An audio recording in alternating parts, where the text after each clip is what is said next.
the slide, we're going to begin talking about the incarnation of Christ.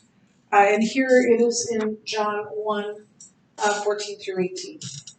And the Word, Jesus, became flesh and dwelt among us, and we have seen his glory. Glory as of the only Son from the Father, full of grace and truth. John bore witness about him and cried out, "This is he of whom I said, he who comes after me ranks before me, because he was before me. For from his fullness we have all received grace upon grace. For the law was given through Moses, grace and truth came through Jesus Christ. No one has ever seen God, the only God, who is at the Father's side. He has made him known." In the mid-1950s, or in the mid-1900s, this man named Maury Bernstein hypnotized publicly in Pueblo, Colorado, a woman named Virginia Tighe. And under hypnosis, Tighe told the story of a past life that she had lived before she was born as Virginia Tighe. And she gave a lot of details about this life that she had. She was Bridie Murphy from Ireland, and her story, the story of this hypnotization, kind of swept rapidly across America, and it helped to popularize this idea of reincarnation, the belief that when we die, we are reborn in another form. Whether that's as a human being or as an animal or something else, we're put into a different living body, and that life is this series of deaths and rebirths. However, the story didn't end there for Virginia Tighe. It was later discovered that Virginia Tighe had a neighbor across the street. Her name was Bridie Murphy Corkle, and the story that Virginia told was the story of Bridie Murphy Corkle, not her own. She faked the whole thing. Theologians use a similar word. That word is incarnation. In the Latin, it's incarnate, carnate. And incarnation is different than reincarnation. It's not the same thing as reincarnation. Reincarnation means to put in fleshly form again, and incarnation means to put in fleshly form for the first time. So, incarnate, or in the Latin, carne equals flesh, and then the in part, or the incarnate, means to put. It means in or into, to put in or into flesh. So incarnation means to make flesh. Literally means to make flesh. The Bible nowhere speaks of reincarnation, but it does speak of the incarnation of Jesus, and the Word became flesh. The word incarnate in the Latin became flesh. And so that is exactly what happened, that Jesus was put into fleshly form for the first time. So in fleshly form, Jesus was, what is the meaning of the incarnation? He was put into fleshly form, and the Word became flesh and dwelt among us. So theologically speaking, when Christ became a human in the fleshly sense and having a body that people could see and could touch, the incarnation occurred.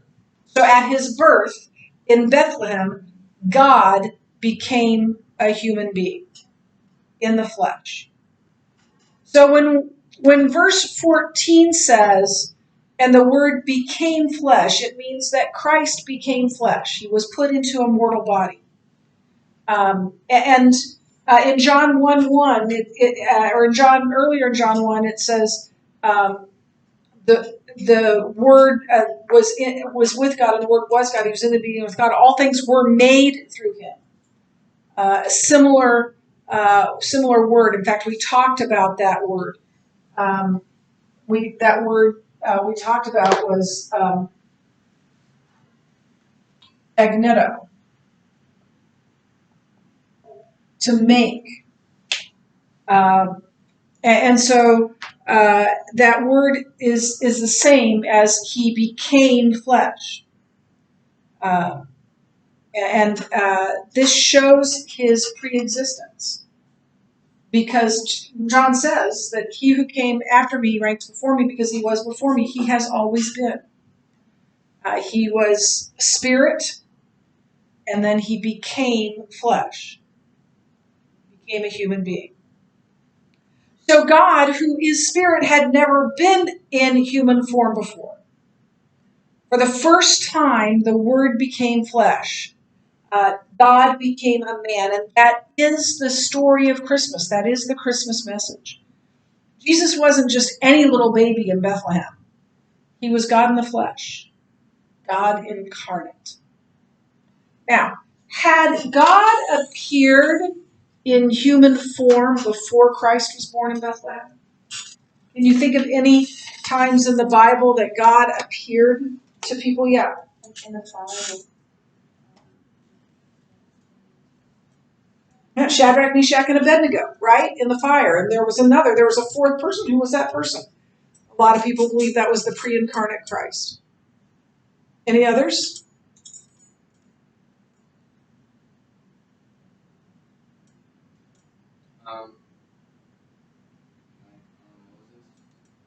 Okay, what about Moses?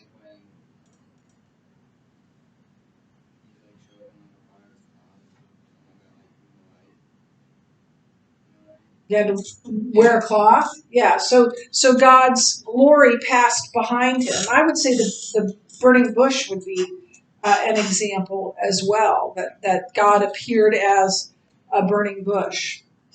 Some people think that the angel that wrestled with Jacob was a pre-incarnate Christ. Some people think the visitors to Abraham, that one of the visitors to Abraham was the pre-incarnate Christ. Here's the thing, though. God had never appeared in fleshly form. God had never become a human being. Jesus was not what's called a theophany. God had appeared in visible forms before, but not in a literal fleshly body. Those visible forms were theophanies. They were a visible but not physical appearance of God. And there are a number of theophanies. Isaac and Abraham and Jacob and Ezekiel and Daniel, and even John in Revelation. Jesus appears to him. Invisible but not in physical form. But in each instance, it was not a flesh and blood body, just a visible appearance. It's not someone that you could touch. So in Bethlehem, however, Christ actually became a human being. So the incarnation doesn't mean that God dwelled in a man. It means more than that. God became a man. It isn't like an indwelling or a possession. He didn't take possession of a human body. He became a man. And he became what he was not previously. But he never ceased to be who he always was. We call it fully God, fully man. In Jesus, all the fullness of God dwelt. And he was also fully human. He was fully human, fully divine. The God-man is one of my dear friends in college wrote a song called The God-Man. So he came what he was not before, but he never ceased to be what he'd always been. He never ceased to be God. and he was also human. So he dwelt among us. And this is where we can compare Jesus to the tabernacle. Some of this, I think, is better than other parts of it. Some of it's more spot on than other parts of it. But just in a nutshell, you're the only one here for fourth grade. So, but Mrs. Vinko told you all about the tabernacle, didn't she? Yeah. So the tabernacle was a temporary place of worship. God gave them instructions on how to construct the tabernacle, but it was like a big tent that they carried around with them. It was portable, so that when they wandered in the desert, they could still worship.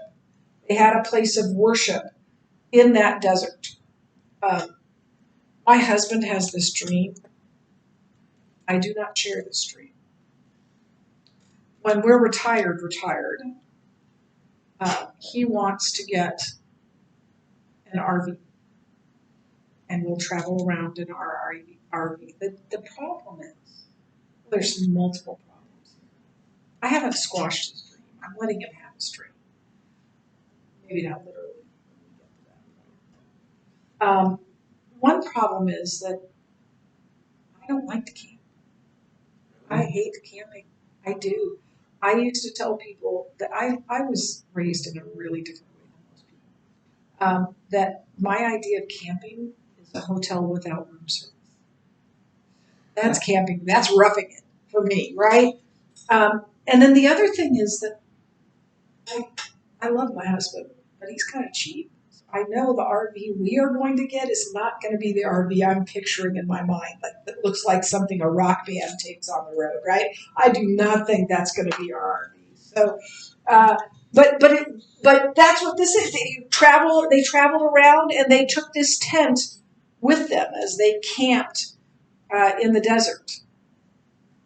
So it was a temporary living quarters, and the translation of this sort of idea that Christ pitched his tent right next to ours. The Word became flesh and dwelt among us. That word "dwelt" could easily be interpreted as he pitched his tent right within us. In fact, more literally, it's he tabernacled among us.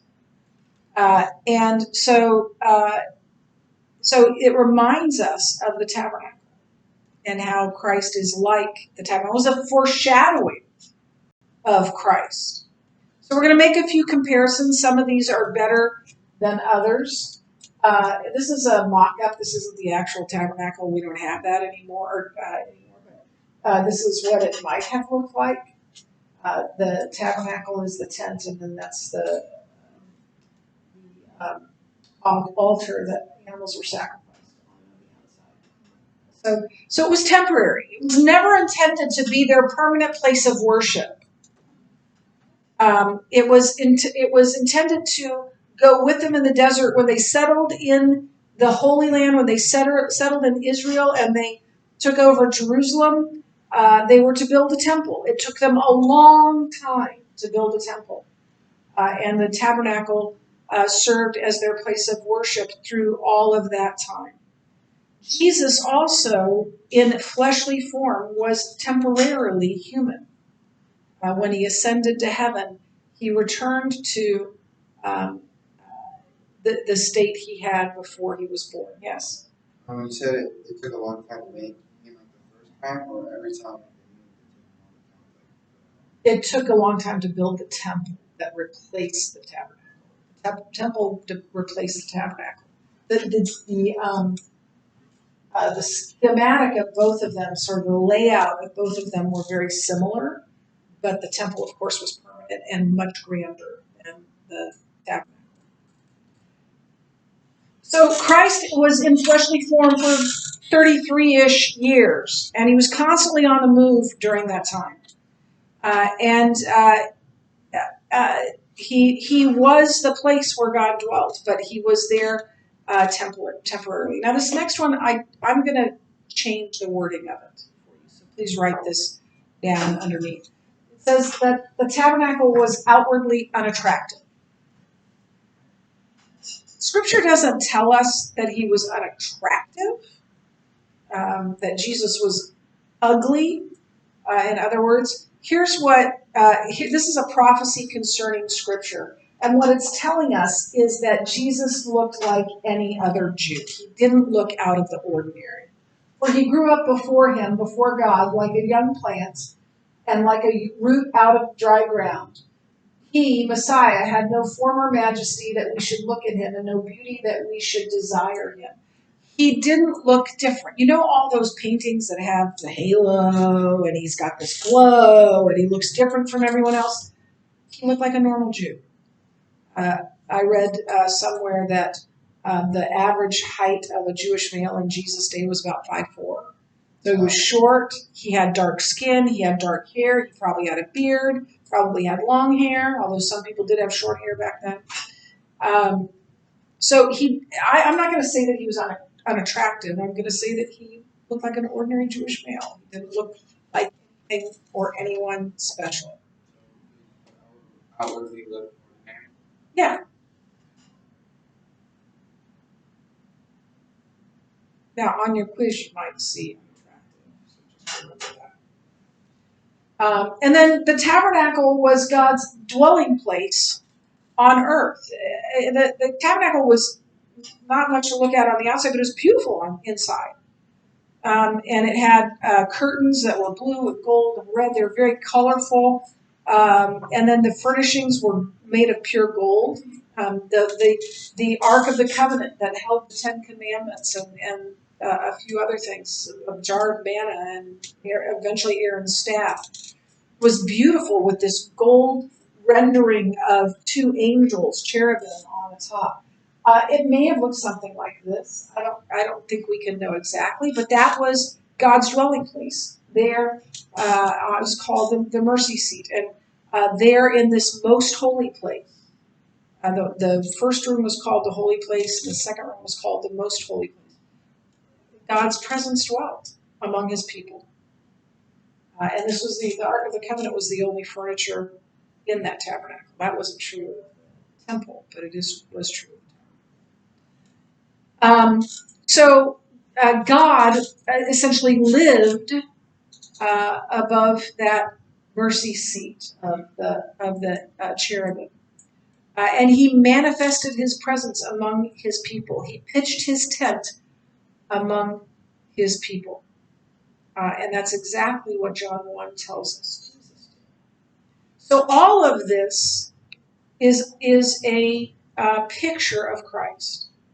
That although he looked like an ordinary man, he had all of the beauty and the glory of God.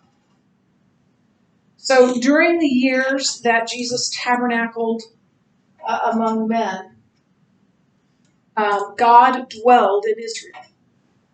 And so in Moses' day and in the times of the wandering, the tabernacle was the place where God dwelt. When Jesus was on earth, he was the place where God dwelt on earth, walking around. Now, normally, most of the time, they didn't see his glory, but John said, but we saw his glory, and he's probably talking about Christ's transfiguration when he says that, when they saw Christ for who he really is, and they freaked out because he was so overpowering in that. So he flashed some of his glory. We're going to stop here, and we'll pick up here.